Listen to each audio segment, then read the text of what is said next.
kind of knock y'all all over there, but hey y'all, I'm Hope, and today I'm going to be updating my 5-star predictions. I made my first 5-star predictions video last year in October, so it seemed like a good time to be updating it now, since it is currently the 4th of October, and yeah, that's the plan for today. I figure first I'm going to start with a little update and talk about what I had predicted last time and whether I was right.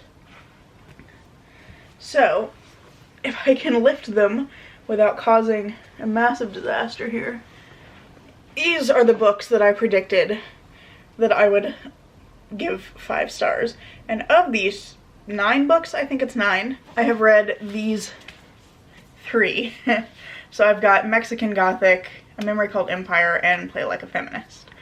So of these 3, I have actually given all 3 of these 5 stars. So I only read a third of the books on that original list in a year, which is a little bit sad. But I was completely correct on the 3 that I did finish reading. So I'm really pleased about that. So Play Like a Feminist is a nonfiction book about video games and feminism, both in the industry and in games themselves, and how you can play while thinking like a feminist. This is a really interesting text. It's very short. I think I read this in like one afternoon, but I'm really interested in game studies, so this was a really useful like text for me to get to, and I really enjoyed it. I thought this was a really engaging read, despite being nonfiction. Sometimes I struggle with nonfiction, and I think that this is a text I will come back to in future as I hopefully continue my studies and start moving towards getting into game studies. That's actually, I think, the one I read most recently. These other 2 I read around the same time. First up, I read A Memory Called Empire by Katie Martine, which is the first in the Teixcalan duology, which follows a woman named Mahit who becomes a new ambassador for her little mining station she's from to the Teixcalan Empire. And upon her arrival at the Empire, she finds out that her predecessor is dead, that he's been murdered, and no one will tell her anything about it. And so she ends up having to try and solve his murder while also trying to represent her mining station's interests in the Empire, and also try to conceal a technology that the people of her mining station have that is seen as taboo and like illegal within the Empire. So she's got a lot going on. It's like the worst first couple of weeks of work ever. But this one I read during the spooky 24-hour readathon that was hosted by the Homebody Book Club last year. I think they were still called 3 Blondes in a Book. I really screwed up that name. 3 Blondes in a Book, I think, at the time. But they did a 24-hour spooky readathon last year. I participated in that, and this is what I read for that. I gave this one 5 stars because I love the characters, and also Katie Martine's writing is ridiculously beautiful. Like, it's just very poetic, and it flows, but it's not dense, it's not hard to read. At least I think so. I've seen a lot of people review this and say that they think it is a very dense book, but in my opinion it's not. I think that it's a very beautifully written book, and the world building is really interesting. This is the kind of sci-fi I like, where it's not like about a specific technology, but more like this is a world where X, Y, and Z exist, and here's a story within that world. That's the kind of sci-fi that I enjoy, and this is a perfect example of that. And having read only 1 book, Katie Martine is like an auto-buy author for me now. So this one was a really, really great book to pick up.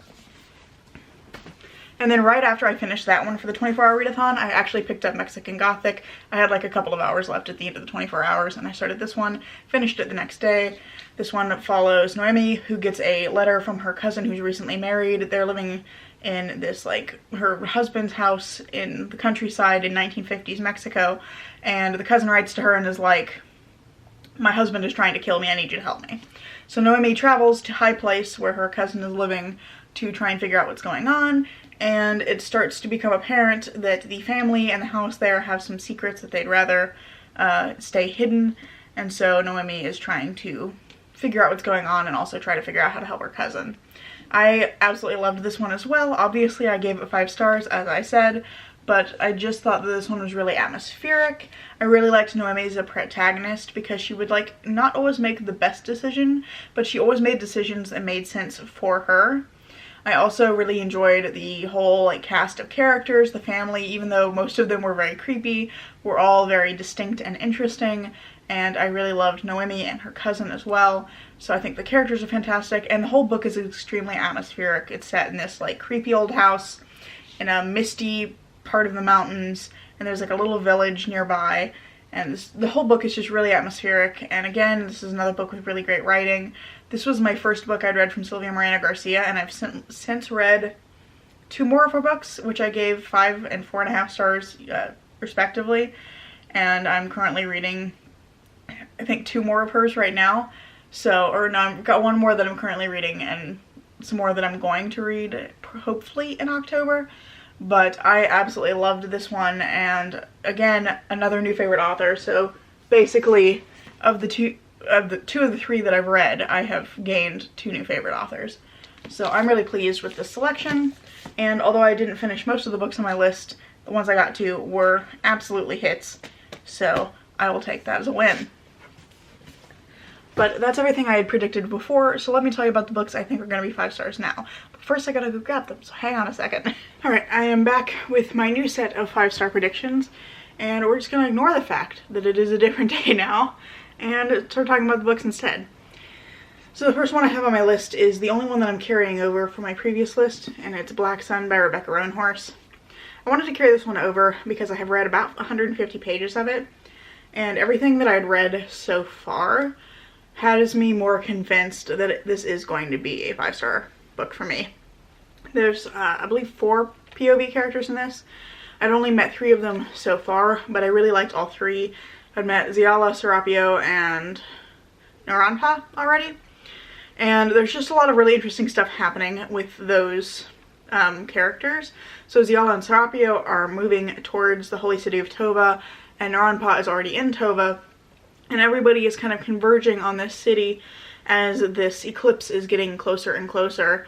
And the eclipse has been predicted to be an unbalancing of the world. So that all has been happening. There's like a journey happening. Naranpa is dealing with some political machinations and trying to maintain her role as the, like, I think, high priestess. So there's just a lot of interesting stuff happening here, and I'm really excited to see where it ends up going. And like I said, everything I'd read just has me convinced. The writing is fantastic, the world building is really cool. There's just a lot of different stuff happening here, but it's not difficult to follow, and I'm pretty certain this is going to be 5 stars. Otherwise it wouldn't be on this list, right? Next up I have the only YA book on this list, which is The Silence of Bones by June Her. I don't read a lot of YA, but this one is a historical mystery, and historical mystery is one of my 2 favorite genres. It's like historical mystery and urban fantasy. And this one follows a 16-year-old girl in 1800 Korea. She's been orphaned and she's indentured to the police bureau. And she gets teamed up with this younger detective and ends up striking up a friendship with him. And they're working on solving this murder case, and it starts to look like he's the most likely suspect. So she ends up having to use her, like, limited resources to try and clear his name. So I just think that sounds like it's going to be really interesting. I'm curious to see how the friendship develops between her and the detective.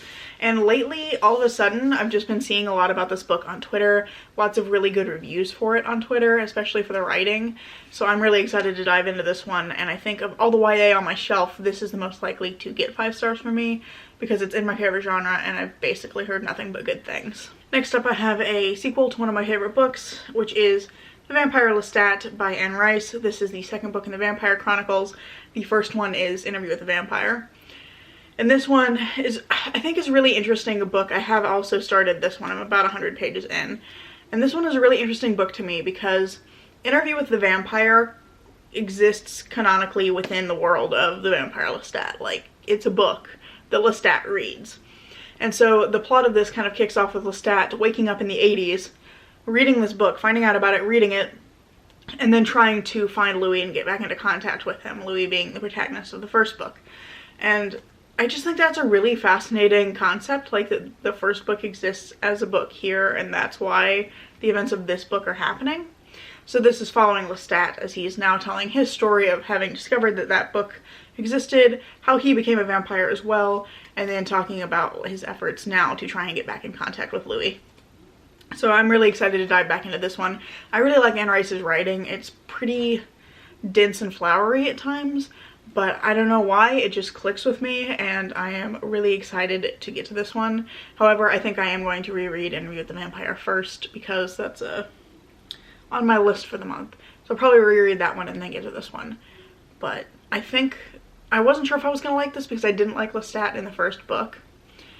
But now having him as a POV character, I think I actually am really going to enjoy this one. Again, I would have to think that for it to be on this list. But next up, I have another sequel to another one of my favorite books. This is A Desolation Called Peace by Arkady Martine. This is the sequel to A Memory Called Empire. And I'm really excited for this one because I think it's going to like really open up the world a lot. This still follows Mahit from the first book, but it also introduces a bunch of other POV characters, and I think it's going to really open up the world. We're going to get to see a lot of other different parts of it and different like views of it. So I think that's going to be very cool. And then also this is like a first contact story where obviously there are already aliens in these books, but there is this like new thing that they encounter that's, I think it's supposed to be like a hive mind kind of thing, but like they encounter this new species of alien. They've never encountered it before, and it's just they're trying to figure out what to do about this situation.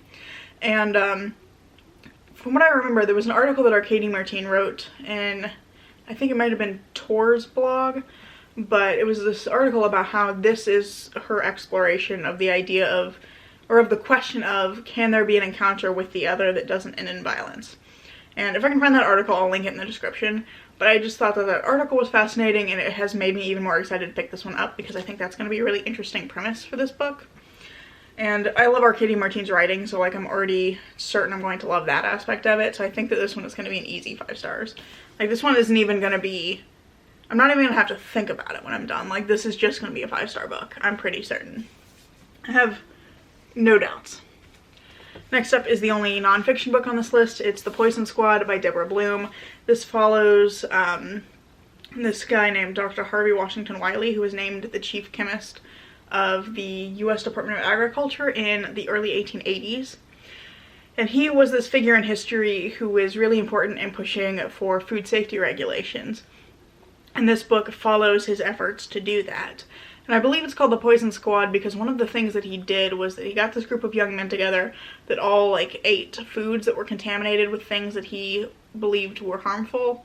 And then he and like his colleagues took notes and observed these men and like watched what effect those foods and those chemicals had on them over time. And that was how they built up some of their evidence to push for food safety regulations. So I think this is going to be a really interesting, I really enjoy nonfiction that follows kind of like history of science and history of medicine in like the 1800s and then kind of the turn from the 1800s into the 1900s. I just think that those are really fascinating topics, and I'm really excited to get to this one. I have also previously read another nonfiction by the same author called The Poisoner's Handbook, and I absolutely loved that one. That was a 5-star read, so I feel pretty confident going into this one. Also, this book was gifted to me by Alexis, so a massive thank you to Alexis for this. This was very kind of her, and I am thrilled to have this one on my shelf, and I still need to get myself a copy of The Poisoner's Handbook, but I am super excited to get to this one. I sometimes struggle with nonfiction, so I'm always really excited when I find a nonfiction writer whose writing works for me.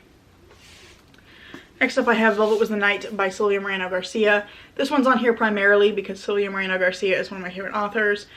This is kind of the wild card of the 3 I have left on my shelf that I still need to read by her. I have this one, The Beautiful Ones, and Certain Dark Things. And those other 2 are both like fantasy. One is kind of like a fantasy of manners. The other is a noir vampire story. This is just a straight noir story. And so I haven't really read noir. I've read like one noir story. So this is very different from what I usually read. But I love Silvia Moreno Garcia's writing. And I also like really appreciate how good she is at kind of genre hopping, because she's written in like fantasy and horror and noir, and just, she's written in a lot of different genres, and I'm really impressed with how well she does that. I just love her stories in every genre. So I am very excited to get to this one. This one follows, I think it's Maite and Elvis. Maite is a secretary who is kind of bored with life and has been like obsessed with watching her neighbor. And then Elvis is this thug who has been hired to find and threaten student protesters in 1970s Mexico. This is when this is set, and it's based in real events. And they both end up looking for this missing woman. Maite is the woman's neighbor. The woman who's missing is the one that she likes to people watch. and then Aldous is also searching for her. So I believe it's about like their relationship with each other, and also about like their kind of obsession with finding this mystery woman. Yeah, so they both end up like looking for this mystery woman, and it's about their relationship and also about like how the search is impacting their lives. So I think this is going to be really cool, and I'm very excited to read it. It is, again, very different from other things that I've read, but I feel like at this point I would trust pretty much anything written by Sylvia Moreno Garcia. Of the books I've already read from her, I've read 3 other books by her, and I gave 2 of them 5 stars and 1 of them 4.5 stars. So that is further evidence that I'm going to like that one. Penultimate book on this list is Strange Practice by Vivian Shaw, and this one is here because I believe I mentioned earlier that urban fantasy is one of my favorite genres. I think I mentioned that when I was talking about The Silence of Bones. If I didn't, here's new information. Urban fantasy is one of my favorite genres. And this one is an urban fantasy set in modern London, following a woman named Dr. Greta Helsing, who is a doctor for the undead. And first of all, I just love following medical professionals as like protagonists in books. I don't know why, but I do. I just find them very compelling, and I think it's interesting the ways that they end up using their skills. But this one follows her as a series of murders starts taking place in London, and it's like both the living and the undead are being killed, and so she ends up having to use her particular skills as a doctor for the undead to try and solve the murders and like prevent more people from dying. So I just think that sounds like a lot of fun. I really like London as a setting in a lot of stories, and I'm interested to see what it's like in this particular book. I'm also just like delighted that it's about a doctor for the undead. I think that just sounds like such a fun premise. So I'm really excited to get to this one, and I'm like, I think this has to be on my October TBR. Like, it's super spooky. It's got a coffin on the front. It just seems like it's going to be a perfect like fall or winter book. So I think this one or The Silence of Bones may be the one I like get to first. My battery is flashing at me, so I gotta move fast. Very last book on my list is Life Among Common Stars, which follows 3 women in San Gabriel Valley, California. One is a violinist, one is a violin teacher who has sold her soul and is trying to convince other people to sell their souls to save herself. And then the last one is a space alien who makes donuts. And I just think that this is going to be a really emotional, heartwarming book. And it's got a lot of very fun sci-fi and fantasy elements in it, with like Faustian bargains and space aliens making donuts and cursed violins. So it just sounds like it's going to be a really delightful book. But those are all of the books that I think are most likely to get 5 stars from me. And that's all I have for you today. So I really hope you enjoyed this video. I've really enjoyed making it. I hope you'll consider giving it a like and maybe subscribing. I'm currently posting videos every Saturday, and I hope that you'll consider joining me on that journey. And thank you so much for watching, and I hope to see you in the next one. Bye!